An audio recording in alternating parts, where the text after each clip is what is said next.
Hi friends, आज मैं आपको एक टॉपिक के बारे में बता रही हूँ जो कि काफ़ी डिस्ट्रेसिंग है, स्पेशली उन कपल्स के लिए जिन लोगों को बार बार आईवीएफ कराने पर भी बच्चा नहीं लग रहा है। इसको हम बोलते हैं रिकरेंट आईवीएफ फेलियर।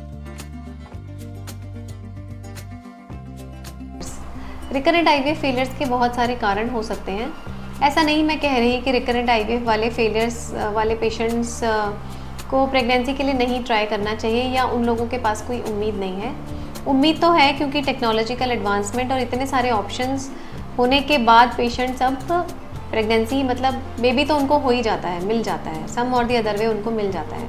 अब इम्पॉर्टेंट ये है कि जिन लोगों को बार बार आईवीएफ फेलियर्स होते हैं उसके कारण क्या क्या हैं। कारण बहुत सारे हो सकते हैं, एन नंबर ऑफ कारण हो सकते हैं, तो हम वन बाय वन एक एक कारण के बारे में बात कर सकते हैं। हो सकता है हमें इसके लिए 2 वीडियोज़ भी बनाने पड़े।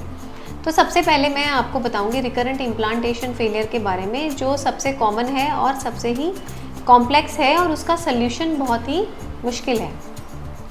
रिकरेंट इम्प्लांटेशन फेलियर हम उस कंडीशन को कहते हैं जिसके अंदर पेशेंट को भ्रूण बहुत अच्छा बन रहा है, पेशेंट का गर्भाशय एकदम हेल्दी है और उसके सब चीज़ें नॉर्मल हैं और फिर भी उसको बच्चा नहीं लग पा रहा है।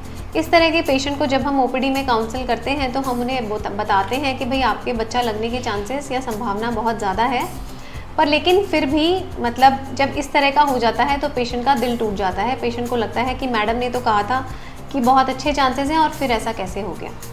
तो जो रिकरेंट इम्प्लांटेशन फेलियर वाले पेशेंट्स हैं उनके अंदर कारण आइडेंटिफाई करना कि क्यों ऐसा हुआ है, ऐसा बहुत ही मुश्किल है।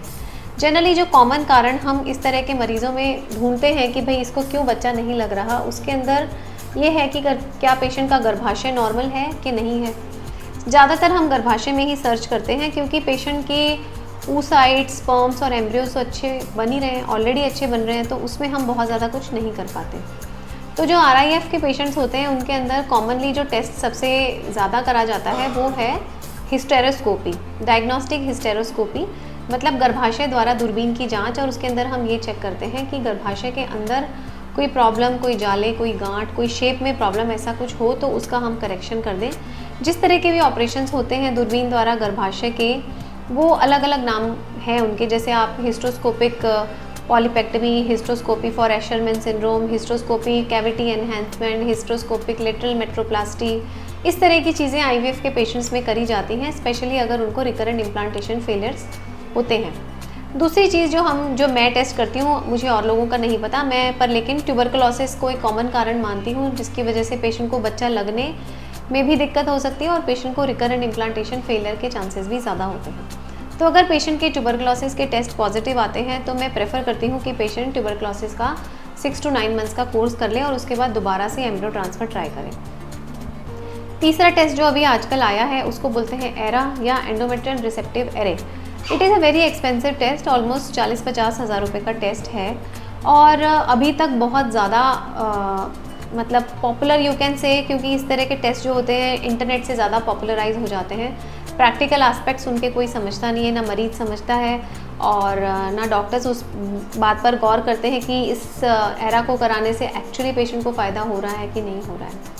एरा जो टेस्ट होता है वो एक टेस्ट है जिसमें कि टाइम ड्यूरेशन निकाली जाती है, जिस टाइम पर भ्रूण को अगर हम इम्प्लांट करेंगे तो बच्चा लगने का चांस मैक्सिमम होगा।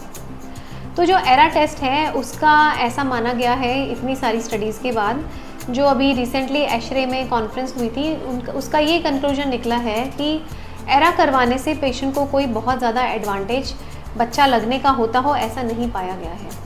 तो मैं इस टेस्ट को स्ट्रांगली कंडेम करती हूँ। मैं इस टेस्ट को करवाने के लिए पेशेंट को कभी नहीं कहती हूँ। हालांकि मैंने कुछ केसेस में करवाया है, पर लेकिन मुझे किसी भी केस में करवाने से कोई फ़ायदा नहीं हुआ है और ये स्टडीज़ आने के बाद तो मुझे और ज़्यादा ये विश्वास हो गया है कि ये टेस्ट करवाने से पेशेंट को कोई प्रेगनेंसी का एडवांटेज नहीं होता है।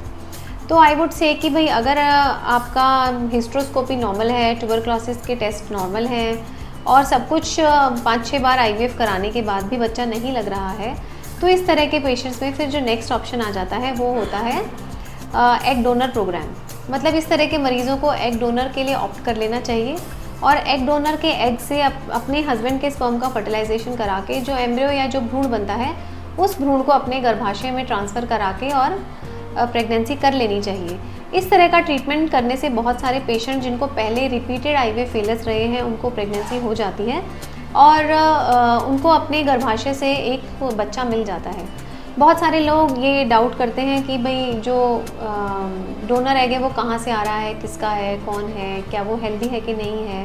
तो मैं आप लोगों को क्लैरिफाई कर देती हूँ कि गवर्नमेंट ऑफ इंडिया ने गाइडलाइंस दे रखे हैं एग डोनर प्रोग्राम के लिए, जिसमें उन्होंने कुछ क्राइटेरिया दे रखे हैं जिसके हिसाब से हमें डोनर सिलेक्शन करना होता है। उसके अलावा हम जनरली जो डोनर सिलेक्शन है वो जो पेशेंट कैरेक्टरिस्टिक्स हैं, लाइक पेशेंट का height, weight, eye colour, religion, ये सब चीज़ें देखकर हम एग डोनर पेशेंट के लिए सेलेक्ट करते हैं और इस तरह से करने पर बहुत सारे जो आरआईएफ के पेशेंट्स हैं उनको प्रेगनेंसी हो जाती है। Thank you. तो आज हमने खाली रिकरेंट इम्प्लांटेशन फेलियर्स वाले पेशेंट्स के लिए बात की है, पर लेकिन ये टॉपिक तो बहुत लंबा है और इसमें बहुत सारी चीज़ें ऐसी आती हैं जिसको हम करते हैं पेशेंट के चांसेस इंप्रूव करने के लिए। तो वो चीज़ें जो वो कारण जिनको हम ठीक कर सकते हैं और पेशेंट को प्रेगनेंसी मिल सकती है, अब हम नेक्स्ट वीडियो में उन कारणों के बारे में बात कर लेंगे। Thank you.